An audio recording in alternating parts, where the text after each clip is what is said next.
हरि जय जय हरे जय राम हरि जय जय हरे जय राम हरि जय जय हरि जय राम हरि जय जय हरि जय राम हरि जय जय हरि जय राम हरि जय जय हरि जय जय हरि जय राम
बघा हे झालं वर्षश्राद्ध का करायचं आहे? कारण की आजचं कीर्तन हे वर्षश्राद्धाचं आहे. बारशाचं बोलून चालणार नाही, इकडच्या तिकडच्या चाटा मारून चालणार नाही, कारण की ही नारदाची गादी आहे. माय बाप्पांनो, म्हणून माझ्या संत माय बाप्पांनी तुम्हा आम्हाला वेळेस सावध केलाय की बाबांनो, हा नरदेह जो तुम्हा आम्हाला प्राप्त झालाय ना, हा परत परत मिळणार नाही, याची शाश्वती मात्र देता येणार नाही. म्हणून आलेल्या या भाग्यामध्ये या संधीचं तुम्ही काय करा, सोनं करा. अरे आयुष्य आयुष्य आयुष्य तुम्ही आम्ही म्हणतो, नेमकं आयुष्य म्हणजे काय? आयुष्य कशाला म्हटलंय? जन्म आणि मृत्यू. ऐका, जन्म आणि मृत्यू या दोन्हींमधलं अंतर म्हणजे तुमचं आमचं आयुष्य आहे. या दोन्हींमधलं अंतर म्हणजे तुमचं आमचं आयुष्य आहे. हो, आणि हे आयुष्याचा विचार केला तर मला सांगा, तुमचं आमचं आयुष्य बसू नये का हो? नाही, दिवस चालला, एक एक दिवस तुमचं आमचं आयुष्य काय होतंय, कमी होतंय. कारण भगवान परमात्म्याने, या अविनाशी असणाऱ्या भगवान परमात्म्याने प्रत्येक गोष्टीची सत्ता प्रत्येकाकडे वेगवेगळी दिलेली आहे. आणि मग तुमच्या आमच्या आयुष्याचं मोजमाप करण्याची सत्ता ज्याच्याकडे दिली ना, त्याचं नाव काय आहे? काय आहे? काळ आहे, काळ. हो, काळ काय करतोय?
आयुष्य जात आहे पहा, काळ जपत से महा, स्वहिताचा घोर वहा, ध्यानी रहा श्रीहरीच्या. आमच्या संत महात्म्यांनी तुम्हा आम्हाला काय सांगितलंय? अरे आपलं आयुष्य जात आहे, काळ हा तुमचं आमचं आयुष्य मोजतोय. कारण तुमच्या आमच्या आयुष्य मोजण्याची सत्ता ज्याच्या हातामध्ये दिली त्याचं नाव म्हणजे काळ आहे. माता माऊल्यांनो, कोण मोजतं आपलं आयुष्य? काळ मोजतो.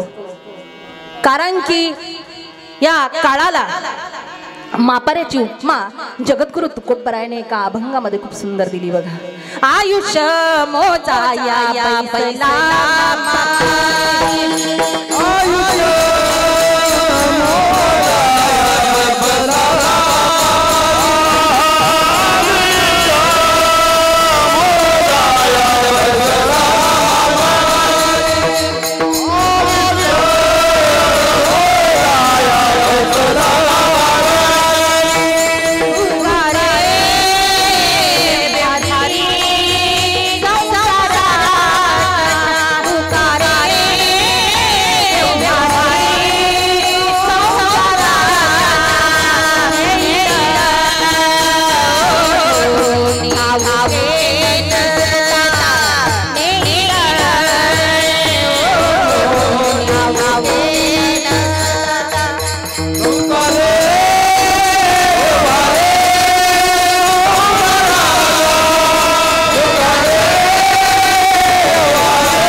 त्याच्या हातामध्ये ही सत्ता आहे, कारण त्याला मापारी म्हटलेले नेल ओढोनी ठाऊके नसता. अरे बाबा हा तुला कधी कसा ओढून नेईल सांगता येत नाही. घडी घडी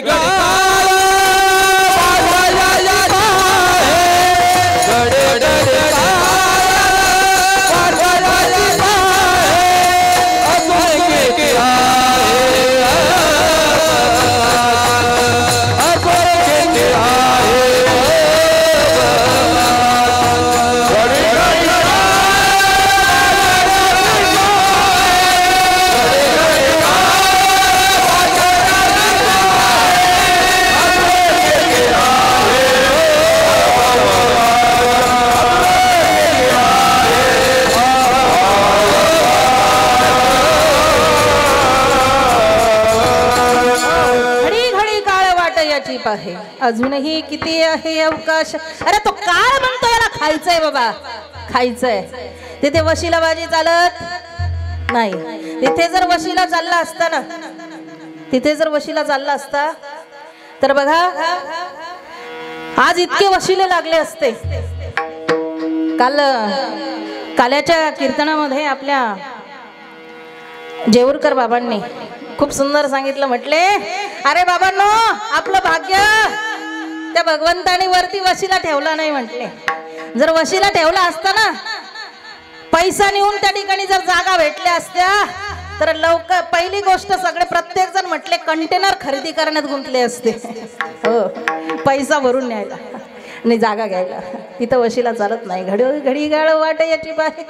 अजूनही किती आहे अवकाश. अरे याला खायचं.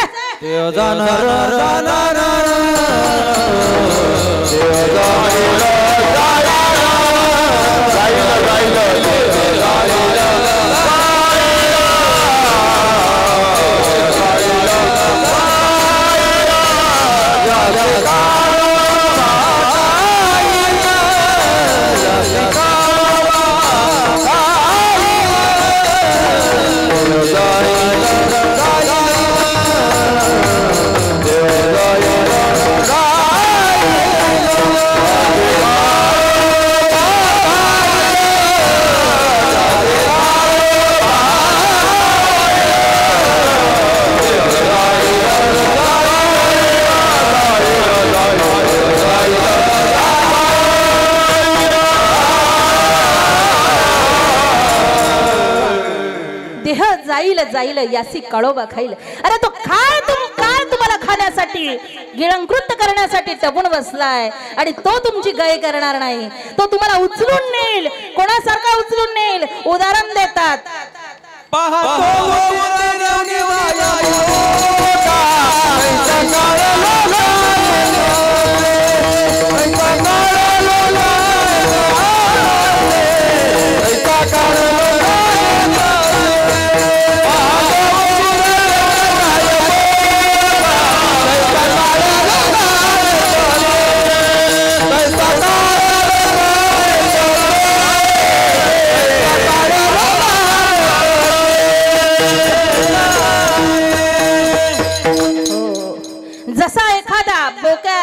त्या बोक्याने उंदराचं पिटकुल्ल पाहिलं त्याला चैन पडत नाही. माय बाप्पांनो चैन पडत नाही. तो बोका त्याला गिळंकृत करतो. त्याच्यावर त्या ठिकाणी काय करतो बोका झडप घालतो. कोण? काळरूपी बोका. जसा तो बोका घालतो ना तसा काळरूपी हा बोका या जीवरूपी उंदरांवर झडप घालतो. तिथे वशिला नाही आयो त्या ठिकाणी येथे उरो आले नाही अवतार. हे रते पामर जर भगवान परमात्म्याला चुकलं नाही.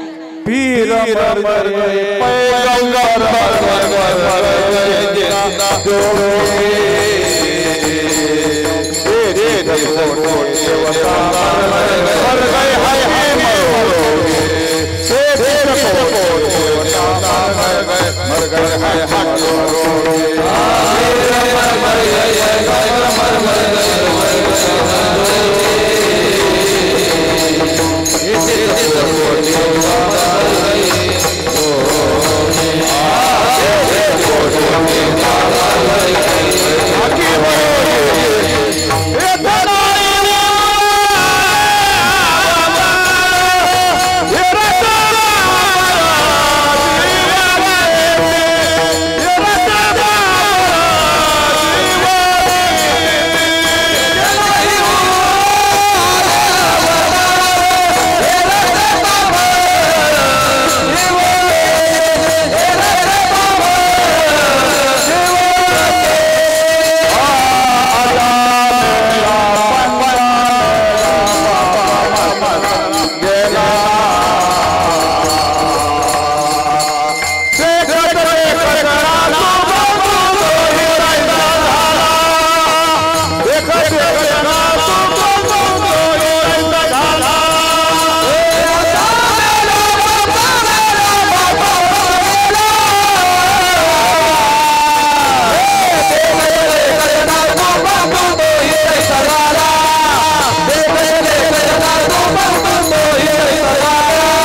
एकदम योग्य सूचक असे या ठिकाणी प्रमाण आपल्या काकांनी दिलेले आहेत। बघा की या ठिकाणी कोण राहिले ज्या भगवान परमात्म्याने या भूतलावर अवतार घेतलेत। भगवंताच्या अवताराचं वर्णन केलं तर आज आमचा संप्रदाय या ठिकाणी 10 अवतार प्रामुख्याने मानतोय। किती? 10 अवतार। परंतु आम्ही जर विचार केला श्रीमद भागवत ग्रंथ आम्हाला सांगतोय भगवान परमात्म्याने किती अवतार घेतले। भगवंताच्या अवताराचं वर्णन करत असताना भागवतामध्ये 24 अवतार सांगितलेत भगवंताचे। किती? 24। आमच्या वारकरी संप्रदायामध्ये 10 अवतार प्रामुख्याने मानतो, परंतु 24 अवतार आणि या 24 अवताराचे 6 प्रकार सांगितलेत। किती प्रकार? 6। अंश, अंशांश, कला, आवेश, पूर्ण आणि परिपूर्णत्तम। बघा अंश अवतारामध्ये भगवंताला, अंशांश अवतारामध्ये आला, कला अवतारात आला, आवेश अवतारात आला, पूर्ण अवतारामध्ये आला आणि परिपूर्ण अवतारामध्ये भगवंताला। पण माझ्या भगवान परमात्म्याला सुद्धा येणं आणि जाणं चुकलं नाही, कारण की या ठिकाणी जो आला त्याला जावंच लागलं, कारण की आएगा सो जाएगा राजा रंग फकीर।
वाट बाहे काळ, कारण उपजेले ते नाशे, नाशिले ते पुनर्विन दिसे।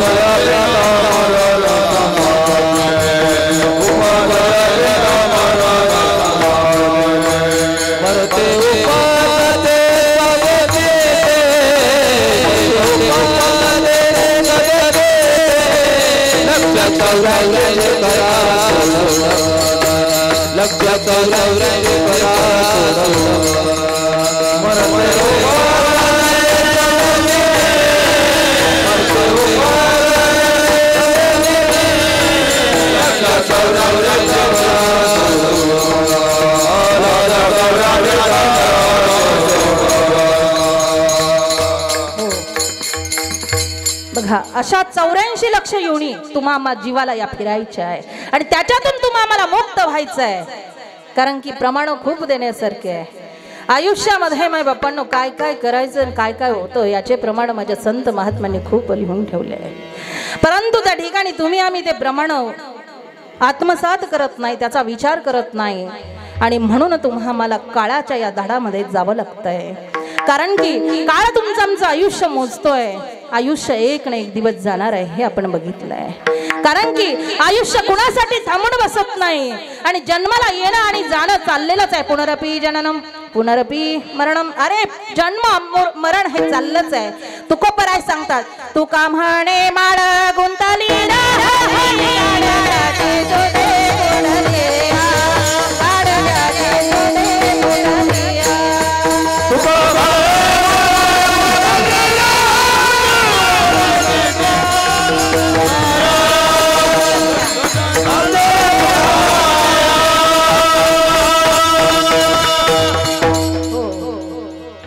तुका म्हणे माळ गुंतली रहाडी गाडग्याची सुंटी फुटलिया कारण की पहिले म्हटले पाणी काढायचं असेल ना विहिरीतून तर ते रहाट राहायचं. आता जुने लोक सांगायचे आजोबा वगैरे आमचे की ते मडकं असं बांधलेलं असायचे मडके आणि ते रहाट फिरवलं की एक मडकं भरून यायचं दुसरं यायचं ते रिकामं व्हायचं परत ते भरायला जायचं ही माळ होती. तसं तुमचं आमचं आयुष्याचं येणं आणि जाणं हे चालू आहे. परंतु मनुष्य एकदा जन्माला आला आणि आल्यानंतर जीवन जगत असताना त्याची आयुष्य मर्यादा संपली. सटवीने जेवढा टाक टाकला माय बापांनो तसं तसं तुमच्या आयुष्यामध्ये होणार आणि एक दिवस त्या ठिकाणी तुम्हा आम्हाला काही झालं कोणत्या स्थितीत असलो तरी जावं लागणार. म्हणून तो काळ म्हणणार नाही बाबा याचं आत्ताच लग्न झालं याला आत्ताच पोरग झालं याचं अजून लग्न व्हायचंय याचा विचार तो करणार नाही. कारण की एकदा की त्या ठिकाणी आयुष्याची माळ तुटली की बाकीचा राहणारा सगळा पसारा आहे हे माझे चोखोबार आहे अभंगाच्या पहिल्या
आयुष्याचा दोरा.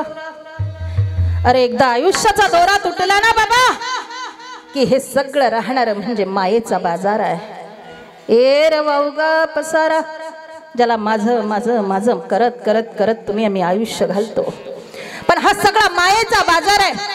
पण हे आम्हाला कधी कळतं कळविल अंतकाळी प्राण प्रयाणाची वेळी राहती निराळी रांडा पोरे हो अंतकाळाच्या वेळेस तुम्हा मला कळतं माय बाप्पांनो हा सगळा मायेचा बाजार आहे.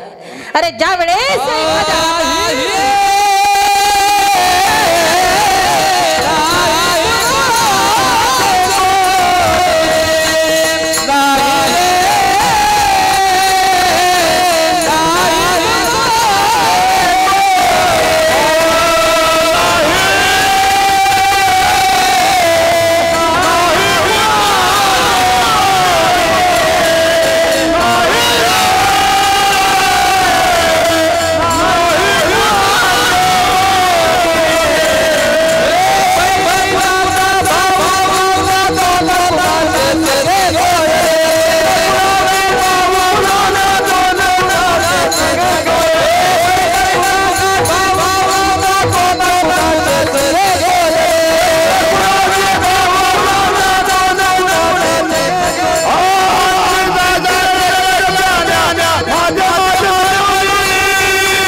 कोण कुणाचं आहे कोण कुणाचं नाही रे बाबा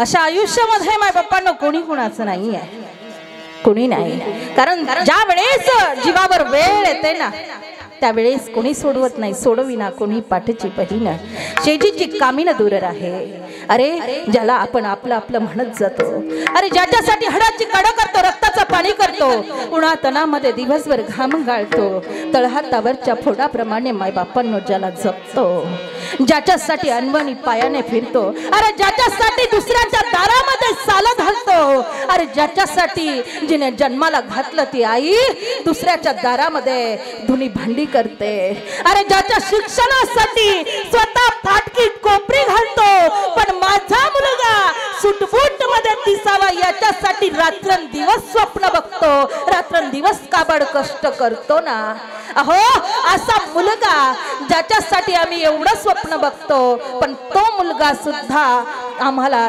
शेवटच्या वेळेस मात्र त्या स्मशानभूमीमध्ये एकटं टाकून निघून जातो अरे एवढंच नाही तर ज्या देहावर तुम्ही आम्ही भारी भरतो ज्या देहाला तुम्ही आम्ही माझं म्हणतो अरे जे शरीर माझं आहे ज्याचे एवढे चोचणे करतो ज्याला काटा टुचू नये म्हणून भारीतली भारी चप्पल वापरतो अरे ज्याला त्या ठिकाणी इजा होऊ नये म्हणून त्याचं संरक्षण करतो अरे जो सुंदर दिसावा म्हणून त्याला नटवतो थटवतो सजवतो पण तो सुद्धा एक दिवस आम्हाला धोका देतो अरे जिथून आला ना तो तिथे जाऊन पोहोचतो ज्याचा बनला ना त्याची ती माती होते म्हणून माणसाने या देहावर भारी भरायचं नाही अरे ज्या मुलगा माझा म्हणतो ना त्या मुलाबद्दल एक विचार त्या जीवाने करायचा अरे तोच मुलगा एक दिवस तुम्हाला अग्नी डाग देतो तोच मुलगा एक दिवस तुमची चिता पेटवतो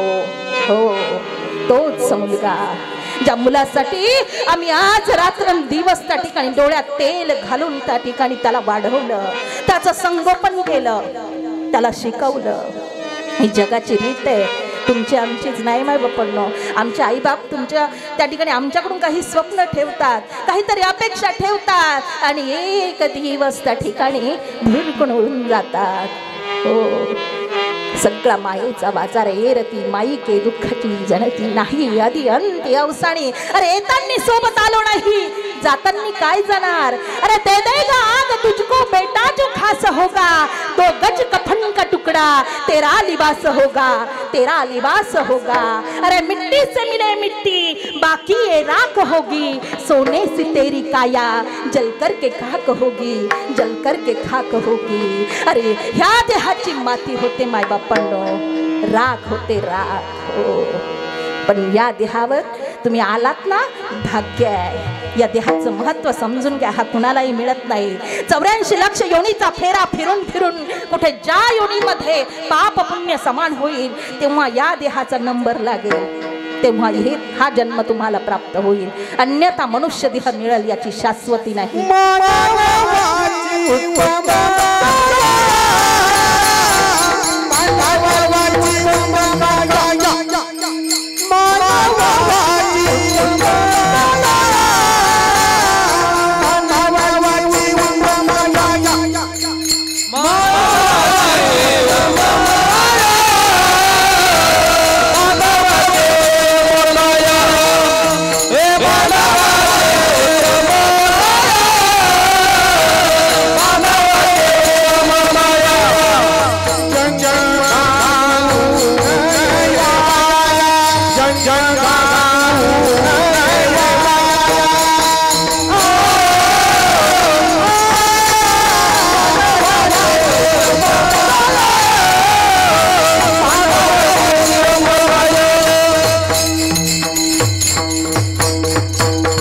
मानवाची उत्तम काया जन्म घालू नये वाया. मी आधी खूप प्रमाण देण्यासारखी आहे, परंतु वेळ आपला होत चाललाय, म्हणून मला थोडंसं चिंतन मांडायचं आहे की माय बापांनो, हा जो जीव तुम्हा मला हा देह प्राप्त झाला, ही काया प्राप्त झाली, ती वाया घालवायची नाही. आपल्या काकांनी सुंदर सांगितलंय की मानवाचा हा जन्म, ही काया आपल्याला वाया घालवायची नाहीये. म्हणून या देहामध्ये आल्यानंतर काय काय होतं, काय काय करता येतं, याचा विचार जीवाने करायचा आहे. अरे या देहामध्ये खूप काही करता येतं, खूप काही मिळवता येतं. डॉक्टर होता येतं, इंजिनियर होता येतं, वकील होता येतं, शिक्षक होता येतं, राजकीय पदव्याही घेता येतात.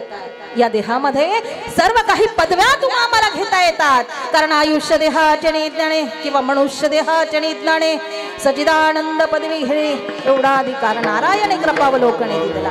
अरे या देहामध्ये अनेक पदव्या घेता येतात ना, तशी सचित आनंद ही पदवी सुद्धा घेता येते. कोण आहे सचित आनंद? कोण आहे? एकमेव भगवंत आहे. कारण भागवतामध्ये पहिला श्लोक सांगितला, सचिदानंद रूपा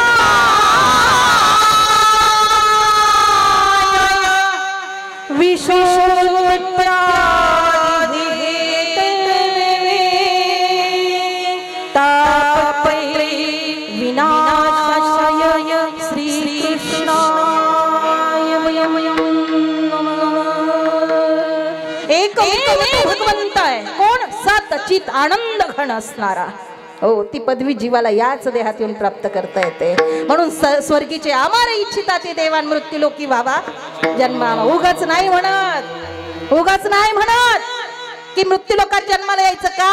अरे ज्याला देहाचं महत्व कळेल ना, तो जन्म मागतो आणि आम्ही मिळालेला वाया घालतो, उपयोग नाही. अरे या देहामध्ये बघा सगळं काही मिळतं परत परत. पैसा दिला की सगळी सुख मिळतात, सगळी सुख मिळतात, सगळं काही. हो, काय काय मिळतं? पुनर्वित्त, पुनर्मित्र, पुनर्भार्या, पुन्हा पुन्हा एतत् सर्व पुनर्लभ्य न शरीरम पुन्हा पुन्हा. अरे वित्त म्हणजे पैसा जर गेला ना, कष्ट केले की परत पैसा मिळेल. गरिबी आली, कोरोना सारख्या महामारीने आमचे 5-10 वर्ष दिवस आम्ही गेलो, परंतु कष्ट करण्यासाठी आता परत आमच्यात उभारी आली, परत आम्ही सक्षम परिस्थिती बनवली. वित्त परत मिळतं, पैसा परत मिळतो.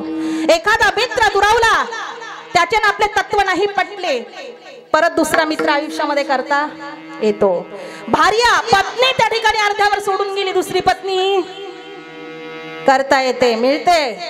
हो, पण एकदा हे शरीर जर आपल्याला सोडून गेलं, हे शरीर गेलं, परत मिळत नाही. आणि दुसरी गोष्ट सांगते, महत्वाची आहे. एक तर शरीर मिळत नाही, दुसरी गोष्ट म्हणजे जन्मदाते आई बाप मिळत नाही. माय बाप्पांनो, किती फिरा, किती जगाच्या बाजारामध्ये किती पैसा